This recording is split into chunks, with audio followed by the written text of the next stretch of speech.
Assalamualaikum warahmatullahi wabarakatuh. Selamat malam semuanya. Perkenalkan, nama saya Muhammad Mahrizi dari kelas 5A1 dengan NIM 2400228. Pada mata kuliah pemrograman framework yang diampu oleh Bapak Syahril. Oke, teman-teman, kali ini saya akan menjelaskan terkait alur project Laravel saya, terkhusus pada alur CRUD tabel master dan CRUD tabel transaksi. Oke, langsung saja kita mulai. Pertama kita login dahulu.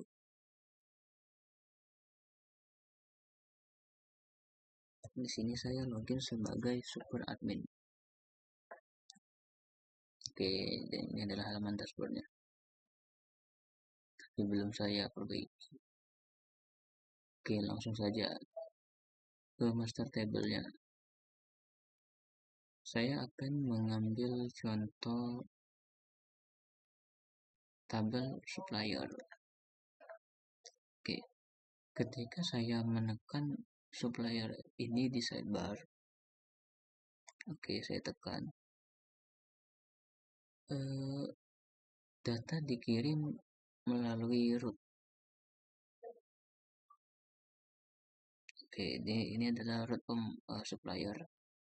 Saya menggunakan root tipe resource karena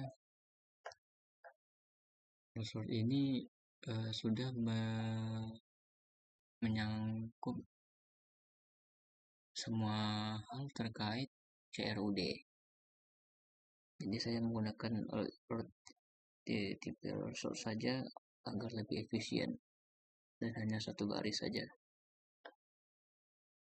tidak terpisah-pisah. Oke, setelah data dikirim melalui root, setelah itu dia akan menuju ke supplier controller. Oke, nah ini adalah supplier controller. Saya tekan tadi. Nah, ini adalah halaman index dari supplier, dan ini adalah codingan view dari indexnya. Dan untuk di controllernya, dia akan mengarahkan ke public function index.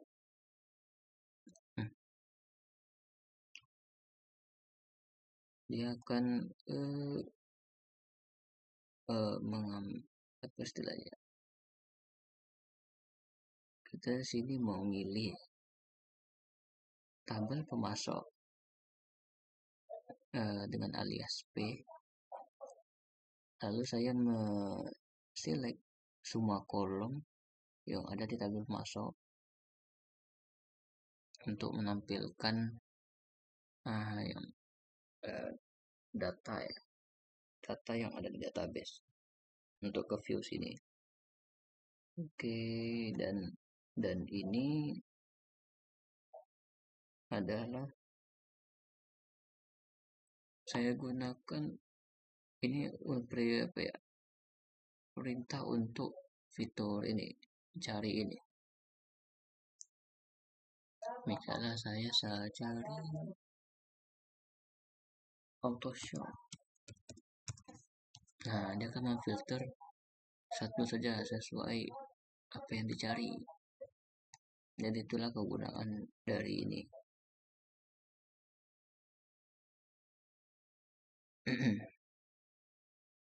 Oke, setelah itu, nah kita masuk saja ke tambahnya ya. Ketika saya klik tambah,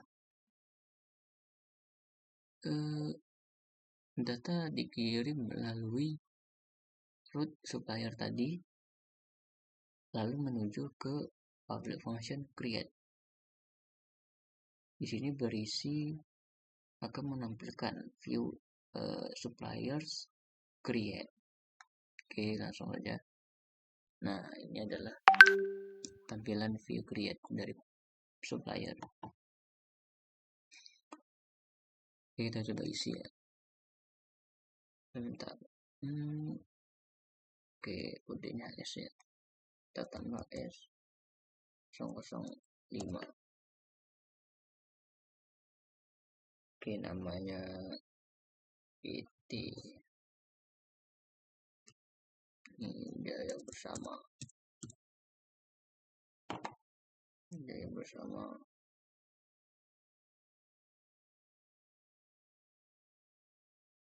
Koreksi misalnya. Oke, kita buat jalannya. Jalan angkat Padang, Jalan Soekarno Hatta, nomor HP.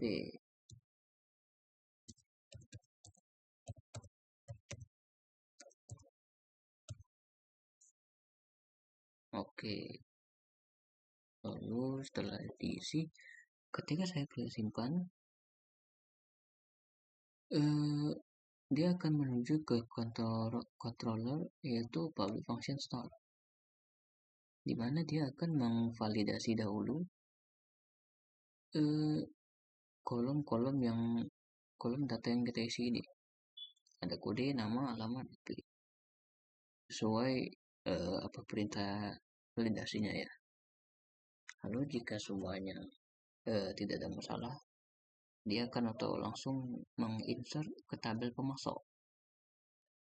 Nih, dia akan menginsert kode, nama, alamat, HP sesuai kolom yang ada di tabel pemasok. Lalu setelah itu dia akan menampilkan kembali view suppliers index. Oke, kita coba. Nah, coba ya. Oke, sebentar. Oke, kita lanjut. Setelah tambah tadi kita akan mencoba mengedit ya. Nih misalnya ketika saya tekan edit ini, dia akan menuju ke data dikirim ke root supplier tadi dan menuju controller yaitu edit. Nah, public function edit. Dia akan mengambil data dari tabel pemasok, di mana ID berdasarkan ID ya. Lalu dia akan menampilkan view suppliers edit. Oke, tekan. Nah, oke. Kita coba langkah nih. Kita hapus cobanya. Kita ubah namanya nih jadi Jaya bersama kami. Oke. Ketika saya klik simpan, dia akan ke public function update. Nah, dia akan memvalidasi dahulu kolom-kolomnya sesuai yang aturan yang dibuat, dan dia disimpan di variabel data. Lalu dia akan mengupdate, dia akan mengambil tabel pemasok berdasarkan ID, lalu mengupdate kolom-kolomnya. Oke. Setelah dia diupdate, dia akan mengembalikan ke view suppliers index. Oke, kita coba tes. Nah, oke. Lalu untuk create-nya saya menggunakan method post. Begitu juga untuk editnya. saya menggunakan metode post juga. Oke.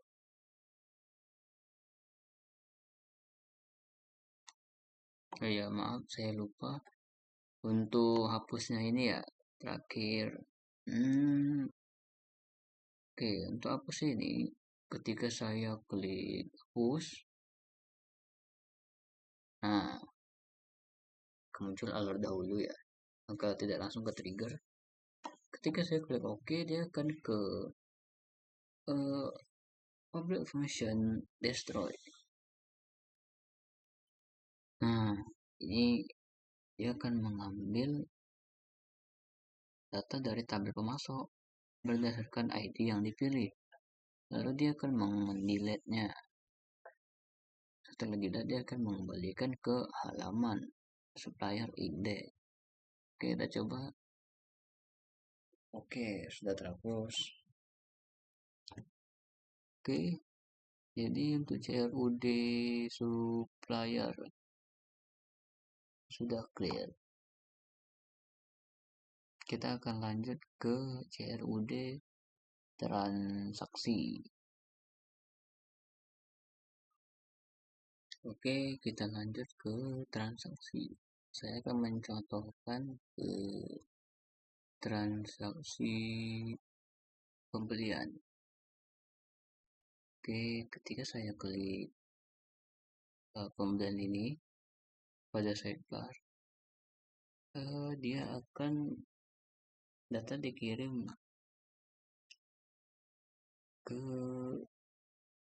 dalam root pembelian. Nah ini. Oke, lalu menuju ke purchase controller atau pembelian controller. Oke, bentar ya. Nah,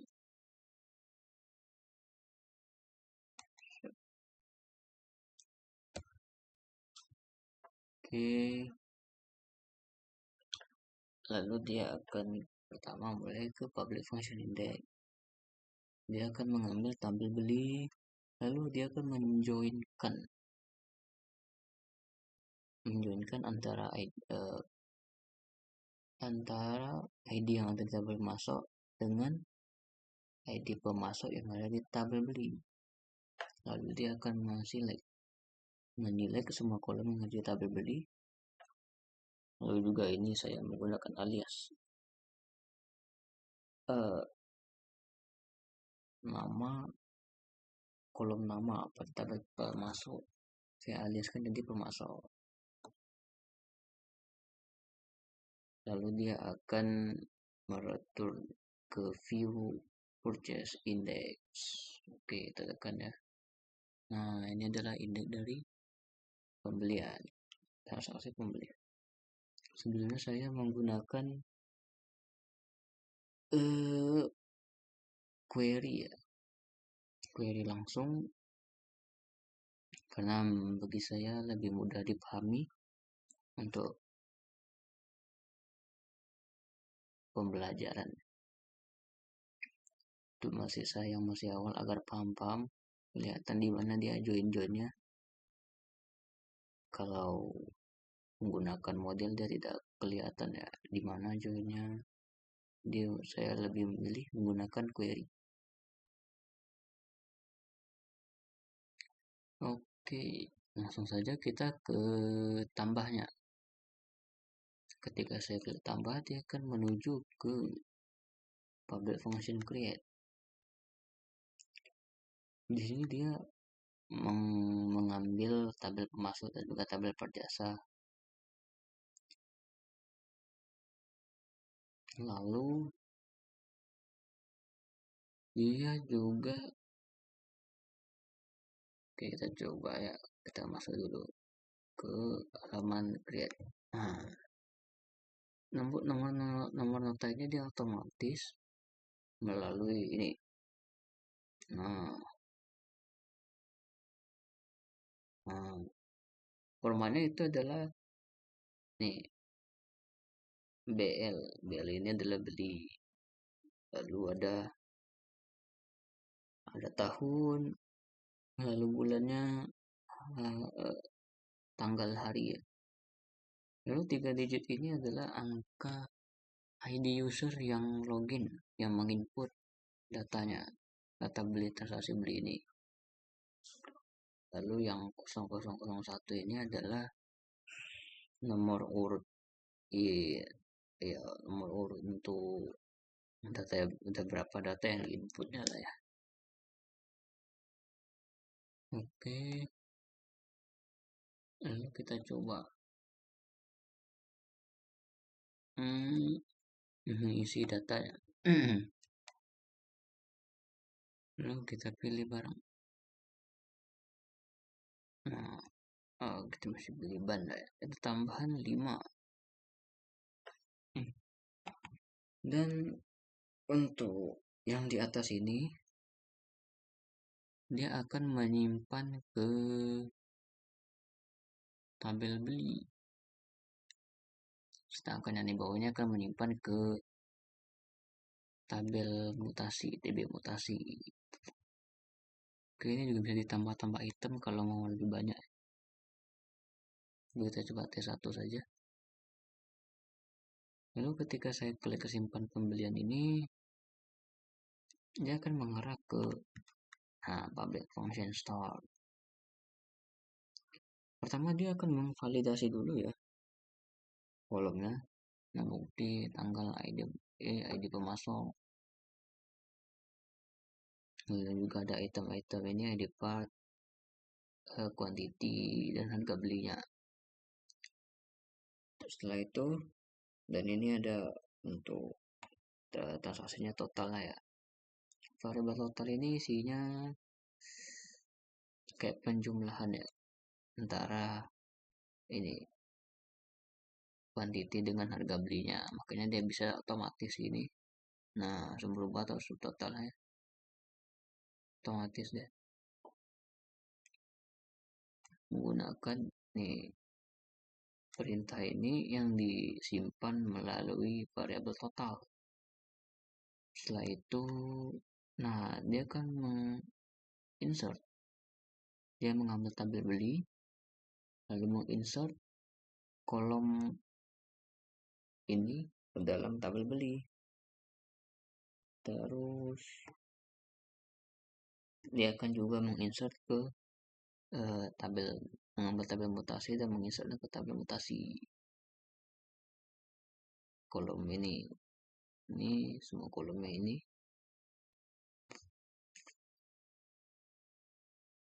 Dan juga dia akan karena dia pembelian, jadi dia akan menambahkan stok yang ada di tabel part dan jasa nih melalui ini. Dia akan nanti otomatis menambah deh ke tabel, ke kolom stok yang ada di tabel part jasa. Oke, lalu setelah itu dia akan mengembalikan ke halaman pembelian, indeks pembelian ya. Oke, coba tes ya. Mana tadi?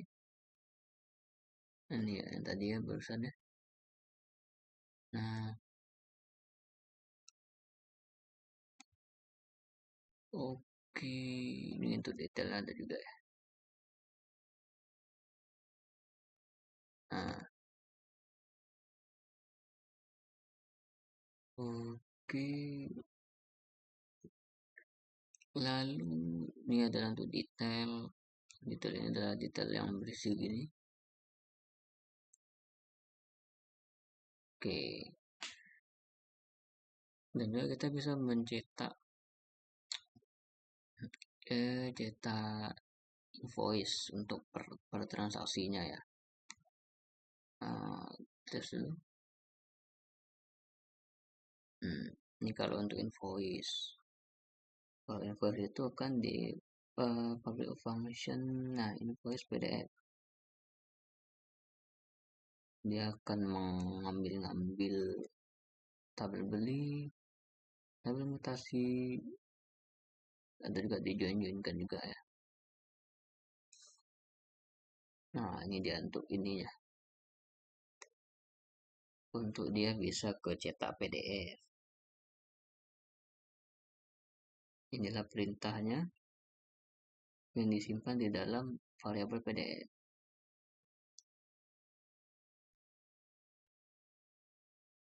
Oke,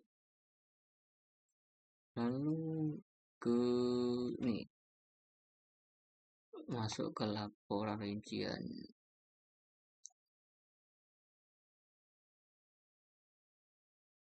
Oke, laporan rincian ini pertama kita coba masukkan tanggalnya. Coba ini, oh today aja. Lalu kita tampilkan, dia akan munculkan laporan rincian pembelian berdasarkan periode waktunya yang ditentukan. Ini adalah hasilnya.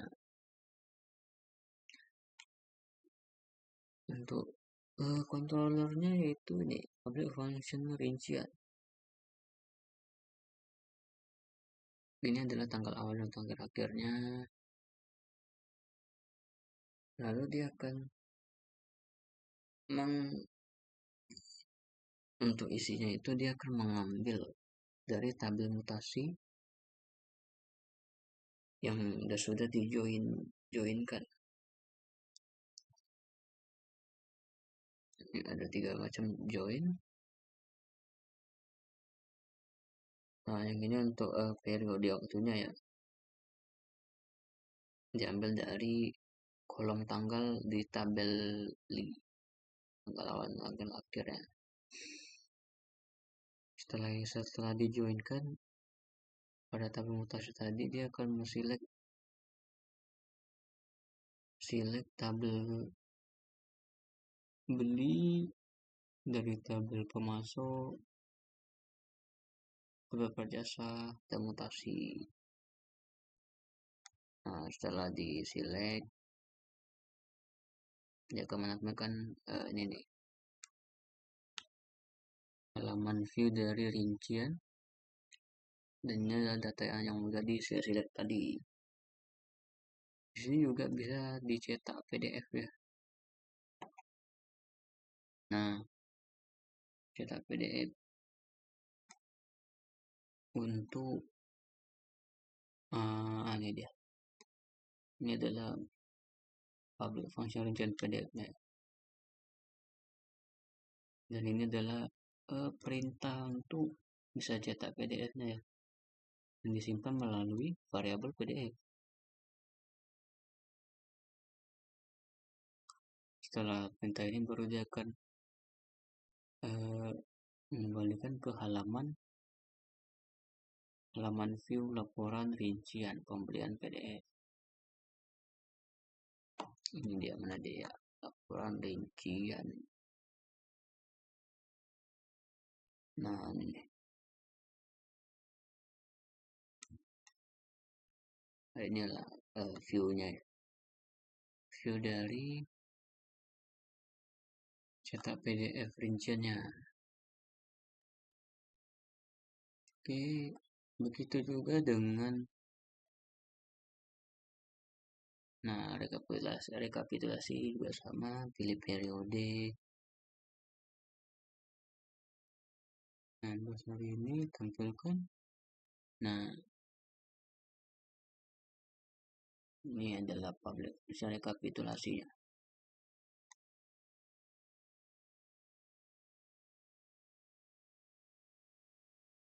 Sama saja seperti rincian sebelumnya.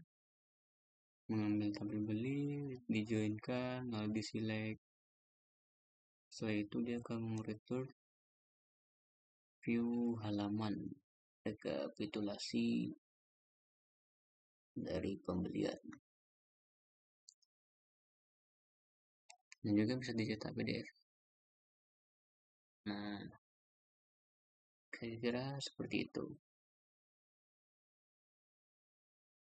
Dan juga untuk roda saya lupa ya, maaf.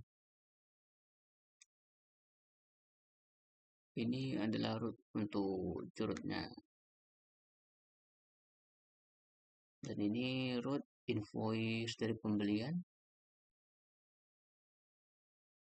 Nah, yang ini adalah root yang view rincian, dan ini untuk yang PDF rinciannya.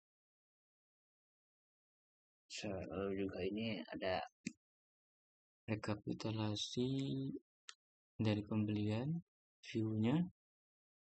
Yang ini adalah PDF-nya dari rekapitulasi pembelian. Oke. Dan untuk create-nya saya sudah pasti menggunakan metode post ya, yang ada tadi di halaman create tadi ya.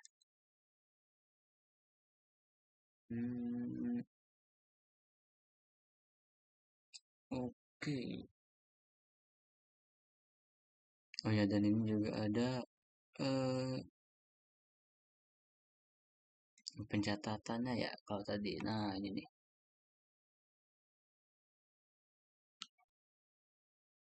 Ini tadi yang transaksi pembelian kita tadi.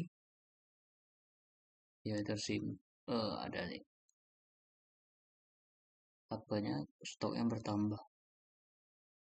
Bertambah ke sini. Bukan tadi ya, maaf. Nah, tambah ada 16.